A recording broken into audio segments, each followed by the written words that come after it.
Good morning, students. So in this session we'll be discussing about the chemical properties of your boron family, that is your group 13. So the chemical properties, as I have told you, how do these elements of group 13 react with different reagents. So about that we'll be discussing on this session.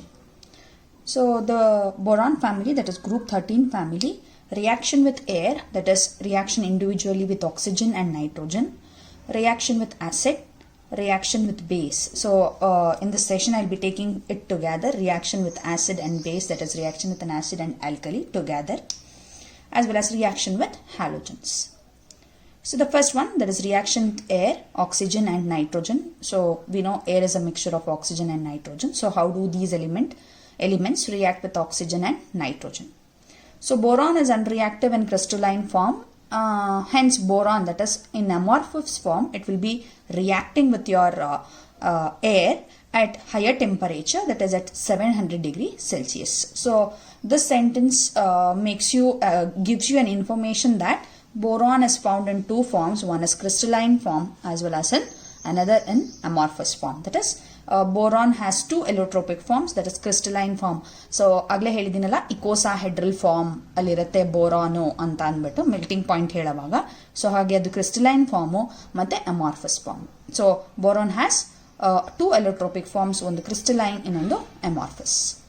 So ಈ crystalline form ಅಲ್ಲಿ it is ಅನ್ರಿಯಾಕ್ಟಿವ್. ಆಗಲೇ ಹೇಳಿದ್ದೀನಿ, ಯಾಕಂದ್ರೆ crystalline form ಅಂದ್ರೆ ಅರ್ಥ ಇಕೋಸಾಹೆಡ್ರಲ್ form ಅಲ್ಲಿ ಇರುತ್ತೆ.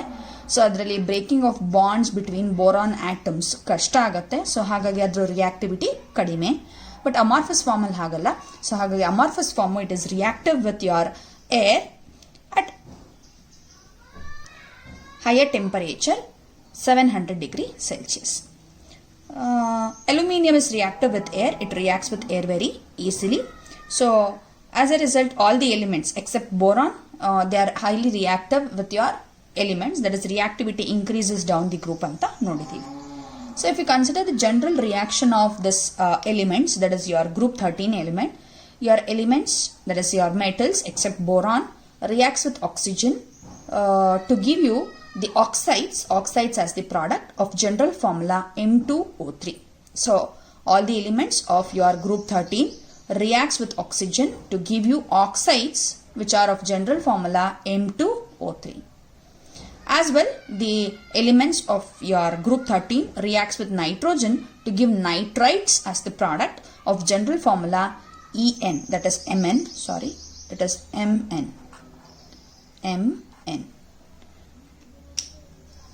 Metal nitrites.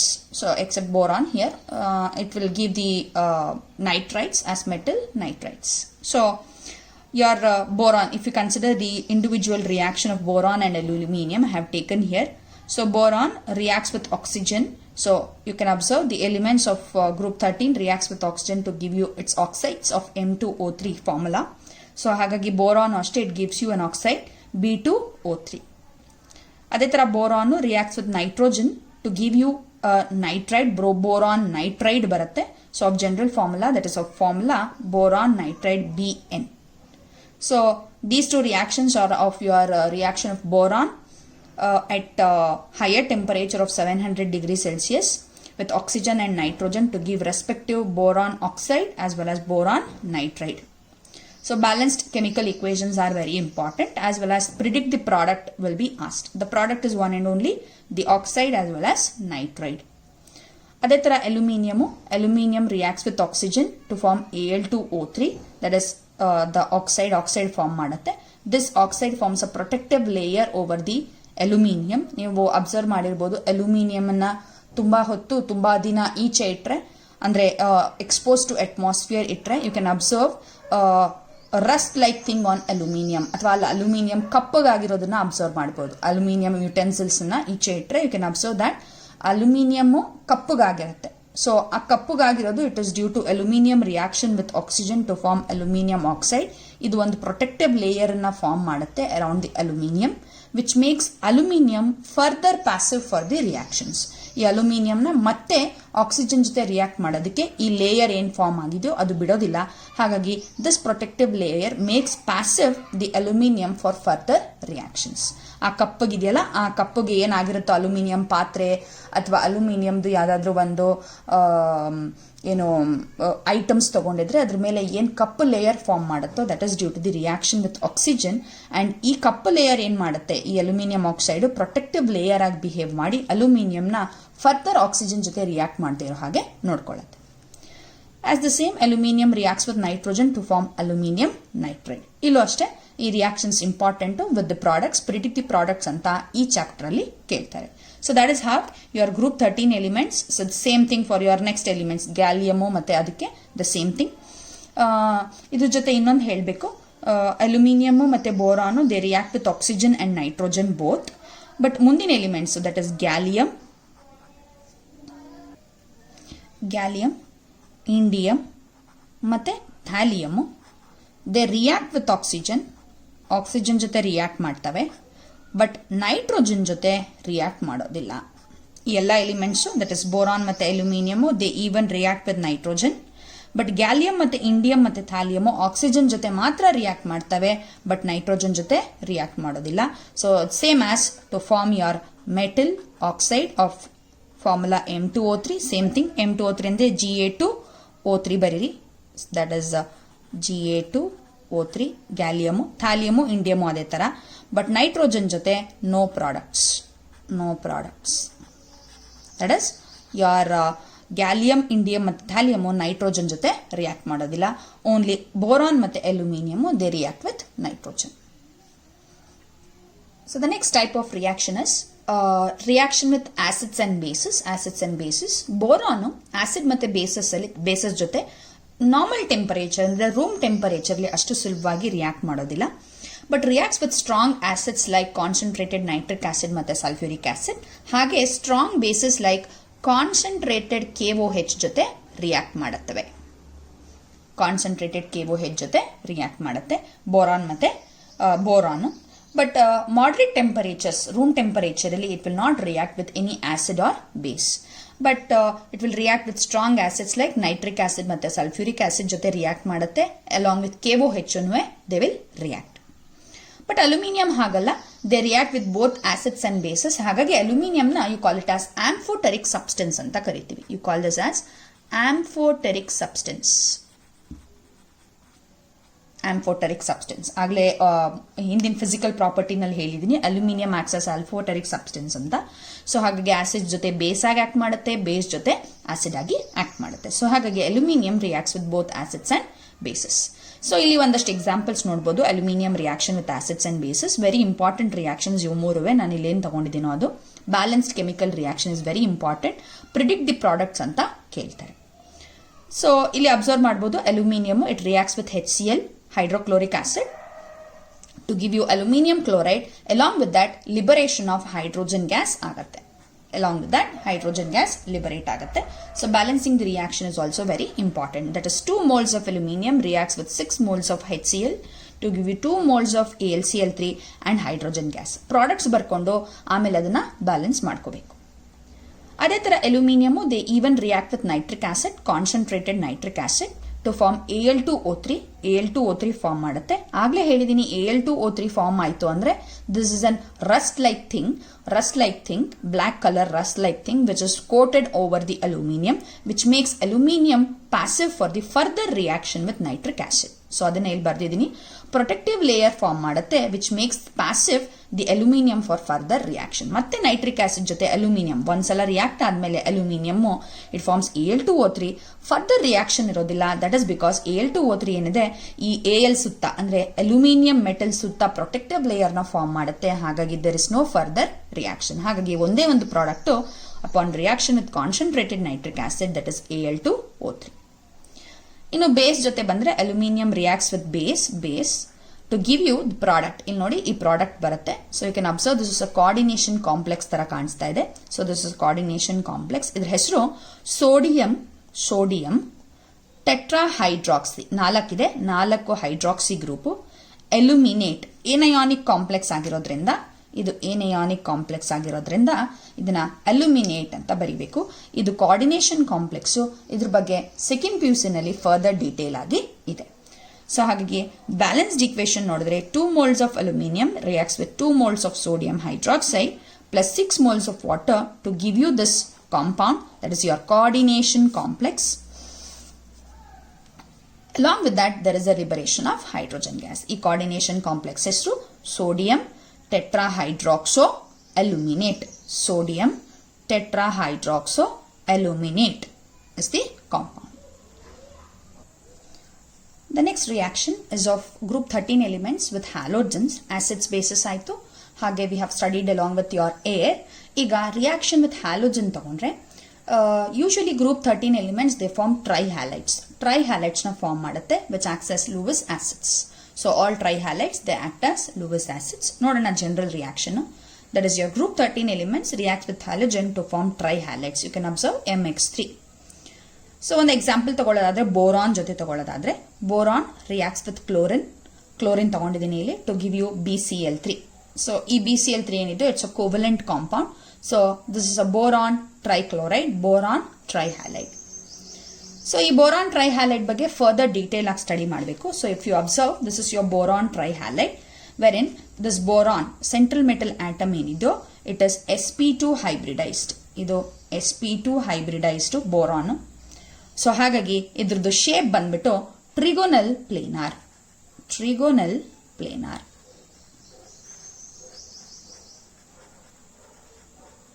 That is shape and geometry of boron trichloride. ಇದ್ರ ಬಗ್ಗೆ ಸ್ವಲ್ಪ ಡೀಟೇಲ್ಸ್ ಆಗಿ ಸ್ಟಡಿ ಮಾಡ್ತಾ ಇದೀವಿ. So BCl3. So boron is sp2 hybridised. ಅದ್ರದ್ದು ಶೇಪ್ ಅಂಡ್ ಜಾಮೆಟ್ರಿ ಬಂದ್ಬಿಟ್ಟು it is trigonal planar. So ಇದ್ರ ಬಗ್ಗೆ you have studied in your chemical bonding chapter.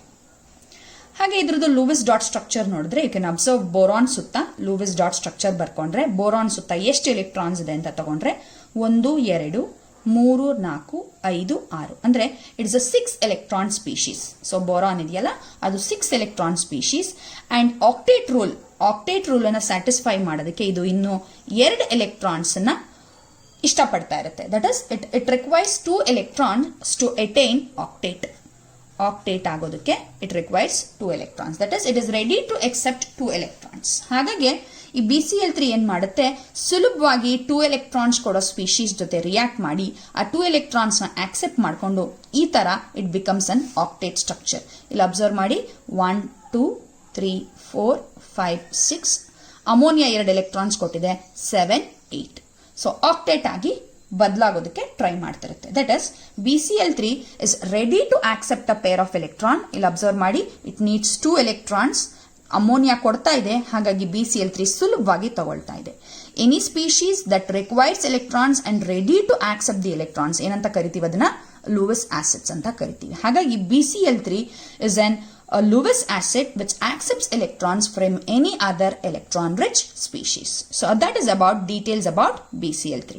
Boron hybridization is sp2, shape and geometry is trigonal planar. BCl3 ಏನಿದೆಯೋ ಅದರದ್ದು shape ಬಂದ್ಬಿಟ್ಟು trigonal planar. BCl3 is a 6 electron species. 2 electron short ಇದೆ for octet. ಹಾಗಾಗಿ ಯಾವ್ದಾದ್ರು species electron ನ ಕೊಟ್ರೆ ಸುಲಭವಾಗಿ ತಗೊಳುತ್ತೆ. BCl3 becomes a Lewis acid since it is ready to accept the electrons. So that is about one of the halides of boron family, that is BCl3. ಇದರೊಟ್ಟಿಗೆ ಇನ್ನೊಂದು halide trihalide very important aluminium chloride AlCl3 ಬಗ್ಗೆ discuss ಮಾಡಬೇಕು. ಯಾಕಂದ್ರೆ AlCl3 is also a very important compound which acts as catalyst in many reactions. ತುಂಬಾ reactions ಅಲ್ಲಿ catalyst ಆಗಿ act ಮಾಡುತ್ತೆ. So ಹಾಗಾಗಿ ಆ ಟ್ರೈಹ್ಯಾಲೈಡ್ ಬಗ್ಗೆನೂ ಸ್ಟಡಿ ಮಾಡಬೇಕು. ದಟ್ ಇಸ್ ಅಲ್ಯೂಮಿನಿಯಂ ಟ್ರೈಹ್ಯಾಲೈಡ್ ಬಗ್ಗೆ ನೋಡೋಣ. ಸೊ AlCl3 ಅಷ್ಟೇ you can observe it is a 6 electron species. ಅಂದ್ರೆ ಇದು ಸಹ electron deficient species for octet. Octet ಆಗೋದಕ್ಕೆ ಇದಕ್ಕೂ ರಿಕ್ವೈರ್ಸ್ 2 ಎಲೆಕ್ಟ್ರಾನ್ಸ್, 2 ಎಲೆಕ್ಟ್ರಾನ್ಸ್ ಬೇಕು. ಸೊ ಹಾಗಾಗಿ ಇದೇನ್ ಮಾಡುತ್ತೆ, ಅಲ್ಯೂಮಿನಿಯಂ ಕ್ಲೋರೈಡ್ ಅಂಡರ್ಗೋಸ್ ಡೈಮರೈಸೇಷನ್ ಆಗುತ್ತೆ. ಡೈಮರೈಸೇಷನ್ ಅಂದ್ರೆ ಇಷ್ಟೇ, ಇನ್ನೊಂದು ಅಲ್ಯೂಮಿನಿಯಂ ಕ್ಲೋರೈಡ್ ಜೊತೆಗೆ it bonds like this to form a dimer. So ಹಾಗಾಗಿ ಅಲ್ಯೂಮಿನಿಯಂ ಕ್ಲೋರೈಡ್ ಮೋನೋಮರಿಕ್ ಫಾರ್ಮ್ ಅಲ್ಲಿ ಕಾಣಿಸೋದು ತುಂಬಾನೇ ಕಡಿಮೆ. Instead it dimerises below 473 kelvin in order to get stability. ಏನ್ ಸ್ಟೆಬಿಲಿಟಿ ಅಂದ್ರೆ ಆಕ್ಟೇಟ್ ರೂಲ್ಗೆ 2 ಎಲೆಕ್ಟ್ರಾನ್ಸ್ ಬೇಕು. ಯಾವ್ದಾದ್ರೂ ಸ್ಪೀಶೀಸ್ ಎಲೆಕ್ಟ್ರಾನ್ಸ್ ನ ಕೊಡುತ್ತೆ ಅಂದ್ರೆ ಅಲ್ಯೂಮಿನಿಯಂ ಕ್ಲೋರೈಡ್ ತಗೊಳಕ್ ರೆಡಿ ಇದೆ ಅಂದ್ರೆ ಅರ್ಥ ಅಲ್ಯೂಮಿನಿಯಂ ಕ್ಲೋರೈಡುನು ಲೂಯಿಸ್ ಆಸಿಡ್. ಇನ್ನೊಂದು ಸ್ಪೀಶೀಸ್ ಇನ್ಯಾವುದೋ ಸ್ಪೀಶೀಸ್ ಎಲೆಕ್ಟ್ರಾನ್ಸ್ ಕೊಡೋ ಬದಲು ಇನ್ನೊಂದು ಅಲ್ಯೂಮಿನಿಯಂ ಕ್ಲೋರೈಡ್, ಇನ್ನೊಂದು ಯೂನಿಟ್ ಆಫ್ ಅಲ್ಯೂಮಿನಿಯಂ ಕ್ಲೋರೈಡ್, ಇಲ್ಲಿ ಬ್ಲೂ ಕಲರ್ ಕಾಣಿಸ್ತಾ ಇದೆಯಲ್ಲ, ಅದೇ it will be ready to give the electrons. ಹಾಗಾಗಿ ಏನ್ ಮಾಡುತ್ತೆ, ಒಂದು ಯೂನಿಟ್ ಆಫ್ ಅಲ್ಯೂಮಿನಿಯಂ ಕ್ಲೋರೈಡ್ ಇನ್ನೊಂದು ಯೂನಿಟ್ ಆಫ್ ಅಲ್ಯೂಮಿನಿಯಂ ಕ್ಲೋರೈಡ್ ಜೊತೆಗೆ ಬಾಂಡಿಂಗ್ ಆಗುತ್ತೆ to form a dimer like this. ಹಾಗಾಗಿ aluminium chloride usually it is found as your dimers rather than your boron. Boron ಅಲ್ಲಿ ನೋಡಿದ್ವಿ, ಅಲ್ಲಿ ಯಾವ ತರದ ಡೈಮರೈಸೇಷನ್ ಇಲ್ಲ. ಸೊ ಹಾಗಾಗಿ ಬೋರಾನ್ ಟ್ರೈಕ್ಲೋರೈಡ್ ಏನಿದೆಯೋ ಅಥವಾ ಬೋರಾನ್ ಟ್ರೈಫ್ಲೋರೈಡ್ ಅಥವಾ ಬೋರಾನ್ ಟ್ರೈಬ್ರೋಮೈಡ್ ಮತ್ತೆ ಬೋರಾನ್ ಟ್ರೈ ಅಯೋಡೈಡ್ ಎಲ್ಲ ಹ್ಯಾಲೋಜನ್ಸ್ ಜೊತೆ ನೋಡಿದ್ರೆ they are found as monomeric forms. But aluminium chloride ಮಾತ್ರ ಡ್ಯೂ ಟು ಎಲೆಕ್ಟ್ರಾನ್ ಡಿಫಿಷಿಯನ್ಸಿ ಇನ್ನೊಂದು AlCl3 ಜೊತೆ ಡೈಮರೈಸೇಷನ್ ನ ಫಾರ್ಮ್ ಮಾಡಿ it is always seen as a dimer. So that is about your AlCl3. ನೆನ್ಪಿಟ್ಕೊಳ್ಳಿ, AlCl3 is also an Lewis acid. That is, it requires electrons, 2 electrons. Since it is deficient of electrons and it has to attain stability, ಇನ್ನೊಂದು AlCl3 ಜೊತೆ bond ಮಾಡಿಕೊಂಡು dimer ಆಗಿ it is formed. So that is about the chemical properties of your boron family. Now we have to study about the next and last property of your boron family, very important, that is anomalous behavior of boron. ಆಗ್ಲೇ ಹೇಳಿದಂಗೆ anomalous ಅಂದ್ರೆ abnormal behavior of boron. ಬರೀ boron ಫ್ಯಾಮಿಲಿಲಿ first element boron ಅಷ್ಟೇ ಅಲ್ಲ, ನೀವು P block elements ಯಾವ first elements ತಗೊಂಡ್ರು ಅಂದ್ರೆ boron, carbon, nitrogen, oxygen, fluorine ತಗೊಂಡ್ರೆ ಈ 4 ಎಲಿಮೆಂಟ್ಸ್ ಏನಿದೆಯೋ, 5 ಎಲಿಮೆಂಟ್ಸ್ ಏನಿದೆಯೋ ಅದ್ರದ್ದು ಬಾಕಿ ಮೆಂಬರ್ಸ್ಗಿಂತ ತುಂಬಾನೇ ಡಿಫ್ರೆಂಟ್ ಆಗಿ ಬಿಹೇವ್ ಮಾಡ್ತಾ ಇರುತ್ತೆ. That is they have a weird character when compared to the other elements of the group. So ಹಾಗೆ ಬೋರಾನು ಅಷ್ಟೇ, ಬಾಕಿ ಎಲಿಮೆಂಟ್ಸ್ ಅಂದ್ರೆ aluminium, gallium, indium, thallium compare ಮಾಡಿದ್ರೆ ಬೋರಾನ್ಗೆ ಕೆಲವು ಎಕ್ಸೆಪ್ಷನಲ್ ಬಿಹೇವಿಯರ್ ಇದೆ. ಆ exceptional behaviour that is not shown by the other members of the family, ಅದನ್ನ ಅನಾಮಲಸ್ ಬಿಹೇವಿಯರ್ ಅಂತ ಕರಿತೀವಿ. ಸೊ ಫಸ್ಟ್ ನಾವೇನ್ ನೋಡ್ಬೇಕು, reason behind why boron shows anomalous behaviour. ಯಾಕೆ ಅನಾಮಲಸ್ ಬಿಹೇವಿಯರ್ ನ ಬೋರಾನ್ ತೋರ್ಸತ್ತೆ ಅಂತ ನೋಡೋದಾದ್ರೆ ರೀಸನ್ಸ್, ಬೋರಾನ್ದು ಕೆಲವು properties, that is the reasons behind this anomalous behaviour. ಏನದು ಬೋರಾನ್ದು ಸ್ಪೆಷಲ್ ಕ್ಯಾರೆಕ್ಟರ್ಸ್ ಅಥವಾ ಬಿಹೇವಿಯರ್ಸ್ ಅಂತ ನೋಡೋದಾದ್ರೆ ಸ್ಪೆಷಲ್ ಕ್ಯಾರೆಕ್ಟರ್ಸ್ ಏನು ನೋಡಿದ್ರೆ, boron is extremely low in size. ಅದು ಆಬ್ವಿಯಸ್ಲಿ ನಮಗೆ ಗೊತ್ತು, ಯಾಕಂದ್ರೆ boron, gallium, aluminium, gallium, indium, thallium ತಗೊಂಡ್ರೆ ಡೌನ್ ದಿ ಗ್ರೂಪ್ ನಮಗೆ ಗೊತ್ತು ಸೈಜು ಇನ್ಕ್ರೀಸ್ ಆಗತ್ತೆ. ಹಾಗಾಗಿ boron it is extremely small in size when compared to all the other elements. So boron size S block elements ಗಿಂತನೂ ಕಡಿಮೆ ನಮಗೆ ಗೊತ್ತು, ಯಾಕಂದ್ರೆ moving along the group size decreases. ಹಾಗಾಗಿ boron is very tiny in size. The second property that is attributed to anomalous behavior of boron ಅಂದ್ರೆ high electronegativity. ನಮಗೆ ಗೊತ್ತು electronegativity decreases down the group, ಅಲ್ಲಿಗೆ ಬೋರಾನ್ಗೆ electronegativity ಜಾಸ್ತಿ. ಅಂದ್ರೆ pulling the shared pair of electrons ಏನಿದೆಯೋ ಆ ಪ್ರಾಪರ್ಟಿನೂ ಬೋರಾನ್ಗೆ ಜಾಸ್ತಿ. High ionisation enthalpy, ಅದು ನಮಗೆ ಗೊತ್ತು, ಬೋರಾನ್ಗೆ ಹೈ ಅಯೋನೈಸೇಷನ್ ಎಂಥಾಲ್ಪಿ ಇದೆ. That is because it is smaller in size. The electrons in the shells that has been tightly bound by the nucleus, ಹಾಗಾಗಿ ಅದರ ionisation ಎಂಥಾಲ್ಪಿನೂ ಕಡಿಮೆ. Last one, non availability of D electrons. So boron ಅಲ್ಲಿ D electrons availability ಇಲ್ಲ, ಹಾಗಾಗಿ ಬೋರಾನ್ದು ಅದು ಒಂದು character, it will B attributed to the anomalous behavior. So these are the reasons behind why boron behaves abnormally or differently when compared to the other group members like aluminium, gallium, indium and thallium. So these are the reasons for anomalous behavior. Very important, ಇದು behaviours ಅಲ್ಲ, ಇದು ಯಾಕೆ boron ಆ ತರ behave ಮಾಡೋದಕ್ಕೆ ಅನ್ನೋದಕ್ಕೆ reasons. ಈಗ ನಾವು ಬರ್ತಾ ಇರೋದು ಈ ವಿಯರ್ಡ್ ಬಿಹೇವಿಯರ್ ಅಥವಾ ಡಿಫರೆಂಟ್ ಬಿಹೇವಿಯರ್ ಬಗ್ಗೆ. ಇವು ಬಿಹೇವಿಯರ್ಸ್, ಅನಾಮಲಸ್ ಬಿಹೇವಿಯರ್ಸ್ ಈ ತರ ಯಾಕೆ ಬಿಹೇವ್ ಮಾಡ್ತಾ ಇದೆ ಅನ್ನೋದಕ್ಕೆ ಇವು ರೀಸನ್ಸ್ ಆಫ್ ಬೋರಾನ್. ಬಿಹೇವಿಯರ್ ನೋಡೋದಾದ್ರೆ boron is a non metal, all others R metals. ಆಗ್ಲೇ ಹೇಳಿದೀನಿ, boron acts as metalloid, all others are metals. So that's the first weird character of boron. ಎಲ್ಲವೇ ನಾನ್ ಮೆಟಲ್ಸ್, ಎಲ್ಲ metals, aluminium, gallium, indium, thallium ಎಲ್ಲ metals, boron ಮಾತ್ರ non metal. Next ಬಂದು boron forms covalent compounds only. Nature of compounds ಅಲ್ಲಿ ನಾವು ಓದಿದೀವಿ boron covalent compound ಯಾಕೆ form ಮಾಡುತ್ತೆ ಅಂತ. ಯಾಕಂದ್ರೆ ಬೋರಾನ್ ಎಲೆಕ್ಟ್ರಾನ್ ಸುಲಭವಾಗಿ ಕೊಡೋದಿಲ್ಲ. ಹಾಗಾಗಿ instead of give and take policy ionic compounds form ಮಾಡೋ ಬದಲು it will ready to share the electrons ಅಂದ್ರೆ ಕೋವಲೆಂಟ್ ಕಾಂಪೌಂಡ್ಸ್ ನ ಫಾರ್ಮ್ ಮಾಡೋದಕ್ಕೆ ರೆಡಿ ಇರುತ್ತೆ. All other forms even ionic compounds. Aluminium ನೋಡಿದೀವಿ, ಅಲ್ಯೂಮಿನಿಯಂ ಕೋವಲೆಂಟ್ ಫಾರ್ಮ್ ಮಾಡುತ್ತೆ, ಅಯಾನಿಕ್ ಫಾರ್ಮ್ ಮಾಡುತ್ತೆ. Gallium ಇಂದ ಥ್ಯಾಲಿಯಂ ತನಕ ದೇ ಫಾರ್ಮ್ ಅಯಾನಿಕ್ ಕಾಂಪೌಂಡ್ಸ್. ಹಾಗಾಗಿ ಬೋರಾನ್ ಬಿಟ್ಟು except boron all other elements of the group even form ionic compounds, but boron matra it only forms covalent compounds. The next behavior, anomalous behavior, is BX3 exists as monomer. ಆಗಲೇ ಹೇಳಿದೀನಿ BF3 ಇರಬಹುದು, BCl3 ಇರಬಹುದು, BBr3 ಇರಬಹುದು ಅಥವಾ BI3 ಇರಬಹುದು. Any form of halogen, trihalogen of boron, they exist only as monomer. Single ಆಗಿ exist ಆಗುತ್ತೆ. Whereas aluminium chloride, ಈಗ ತಾನೇ ನೋಡಿದ್ವಲ್ಲ AlCl3, they exist as dimers. Next, boron has highest melting point and boiling point. ಇದು ಸಹ ನಾವು ನೋಡಿದೀವಿ melting point value. It was in 2500s ಬೋರಾನ್ದು ಅದರದ್ದು melting point ತುಂಬಾನೇ ಜಾಸ್ತಿ. ಬಟ್ ಡೌನ್ ದಿ ಗ್ರೂಪ್ ನಾವು ಓದಿದೀವಿ ಮೆಲ್ಟಿಂಗ್ ಪಾಯಿಂಟ್ ಮತ್ತೆ ಬಾಯ್ಲಿಂಗ್ ಪಾಯಿಂಟ್ ಕಡಿಮೆ ಆಗ್ತಾ ಹೋಗುತ್ತೆ. ಅಂಡ್ ಬೋರಾನ್ದು ಎಕ್ಸೆಪ್ಷನಲಿ ಹೈ ಮೆಲ್ಟಿಂಗ್ ಪಾಯಿಂಟ್ ಅನ್ನ ನಾವು ನೋಡಿದೀವಿ. And we have also studied that is due to the structure of boron icosahedral crystalline structure ಇರುತ್ತೆ ಅಂತ ಓದಿದೀವಿ. ಹಾಗಾಗಿ ಬೋರಾನ್ಗೆ ಎಕ್ಸೆಪ್ಷನಲಿ ಹೈ ಮೆಲ್ಟಿಂಗ್ ಪಾಯಿಂಟ್ ಮತ್ತೆ ಬಾಯ್ಲಿಂಗ್ ಪಾಯಿಂಟ್ ಇರುತ್ತೆ when compare to the other members of the family. Last one, boron shows allotropy. ಈಗ ತಾನೇ ನೋಡಿದ್ವಿ ರಿಯಾಕ್ಷನ್ ಕೆಮಿಕಲ್ ಪ್ರಾಪರ್ಟೀಸ್ ಅಲ್ಲಿ it is found in crystalline form, icosahedron ಅಂತ ನೋಡಿದ್ವಿ. ಮತ್ತೆ ಹಾಗೆ it is found in amorphous form.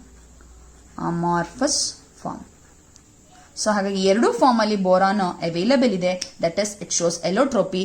Other elements of the family they do not show allotropy. That is allotropic forms of aluminium, gallium, indium, thallium ಇಲ್ಲ. But boron ಮಾತ್ರ there are 2 types of allotropic forms. So that is about the anomalous behavior. ಇದು behavior, ಈ ಕಡೆ ಇರೋದು anomalous behavior of boron.